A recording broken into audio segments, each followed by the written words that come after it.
few people know about the Battle of Goliad, where 400 Mexican Texans were actually massacred by order of Santa Anna, because even though they surrendered, they were still considered pirates by them, and on Palm Sunday he marched them out and actually massacred them.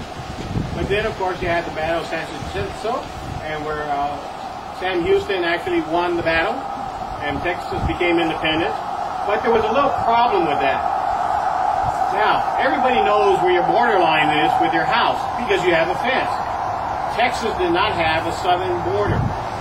Texas claimed the Rio Grande. Mexico claimed the Nueces River, which was 100 miles north of that. And everybody stayed out of it for the time being. But then, of course, the United States wanted land. And General Polk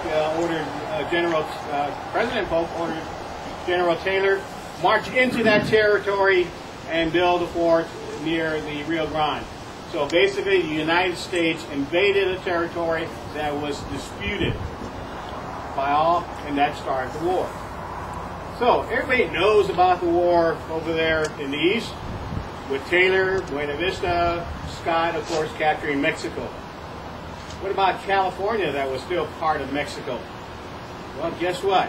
We had some of the best soldiers around, soldados, and then that's where we will talk about some of the battles here. Yeah. Because of California's isolation from Mexico, many of the Californians, many of them wanted their own independence and established their own republic, and many wanted to stay with Mexico, and some were even considering being part of the United States. But the majority had their own self-identity as its own sovereign and would have preferred it that way. When the United States did come to California to gain control of it, there was no hostility in the very beginning. I believe it was Commodore Stockton and a group of sailors and Marines came to Los Angeles and pretty much took over the pueblo of Los Angeles without a fight. But once they started imposing laws and martial law, where California men were not allowed to gather or socialize in public, they were worried that the Americans felt like they were outnumbered. They were concerned that they would collude and plan and eventually overpower the Americans that were occupying Los Angeles. So they imposed a lot of rules, a lot of laws that prevented California men from gathering together. So basically, we wouldn't have this meeting right here if we were still under that gentleman's rule. They also took away their arms. Californians were armed with simple flintlock pistols such as this one, primarily used for hunting and self-defense. Californians did have an army, it was a relatively small army, and when the Californians were fed up with the American occupation, they decided to retake Los Angeles, and which is what they did. It was a peaceful takeover. They simply just overwhelmed the American Marines and sailors that were in Los Angeles, and they decided to march back to their ship. They were forced to leave Los Angeles. Located down here in San Pedro. And they actually came to this area, Fort San Pedro, where the American ship was docked. And once they got back to their ships, they reorganized and planned to retake Los Angeles back from the Californians. But by this point, the Californians had armed themselves, organized themselves into a fighting force of a militia. Californians would, for example, Californians would herd cattle with long poles, which is still practiced in Spain, but for traditional reasons. And the long pole is a simple tool to kind of herd the cattle, especially when you're on horseback.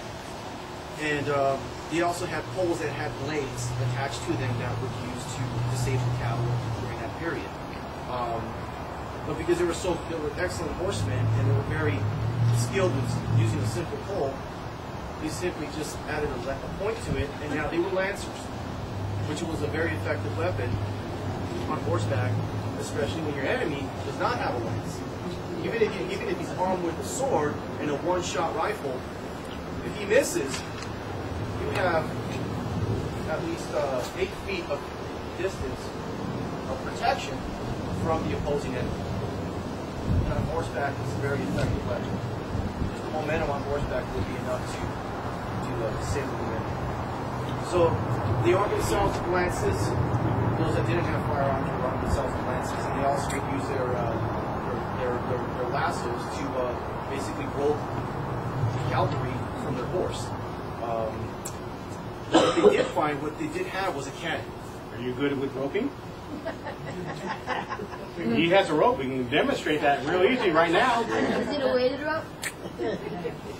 Weighted? Well, so the Californians caught wind that the Marines and the sailors were coming back to take Los Angeles. So they organized themselves. They found a cannon.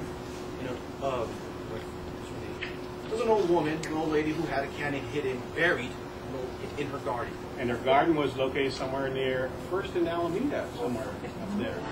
So they dug it out and actually brought it over here. And guess what was used against the Marines coming up from San Pedro? The old woman's gun. Hence, Battle of the Old Woman's Gun.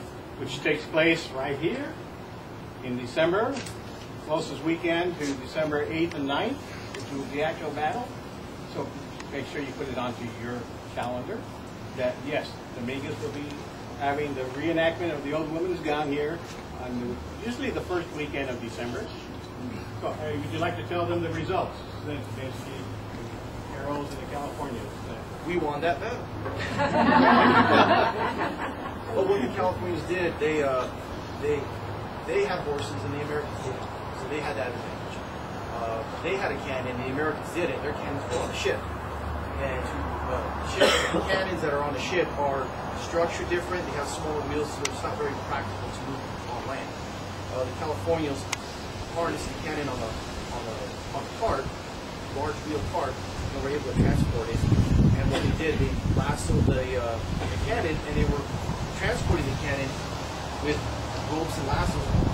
They didn't have, well, it wasn't like a traditional cannon setup, but they managed to get the cannon set up over here in this area. And when the Marines were approaching, they were able to use the cannon against them. And it was a tactic that they employed where they lassoed the cannon and they would move it every time they would shoot.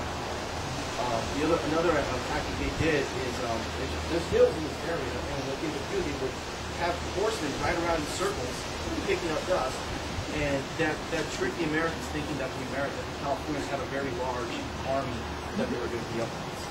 Remember the defense of Santa Barbara against the privateers? They were. It was a short battle, and American forces knew that they were outnumbered, and going up against cavalry, or going against the Conquistadors on horseback, was more challenge than they expected.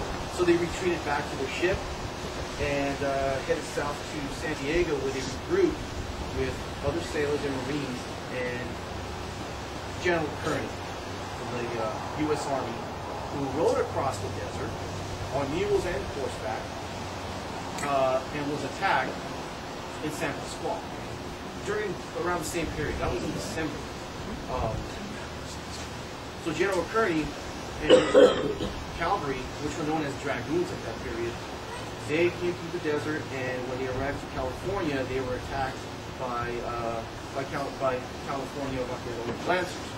And that was another battle that the Californians won. And this was shortly after the Californians retook Los Angeles and realized that they were under threat of a takeover. And so they won the battle here at the Dominguez Ranch, and they won the San Pasqual battle north of San Diego. Shortly after that, the Americans regrouped, and 2 more battles took place where the American forces won at that time.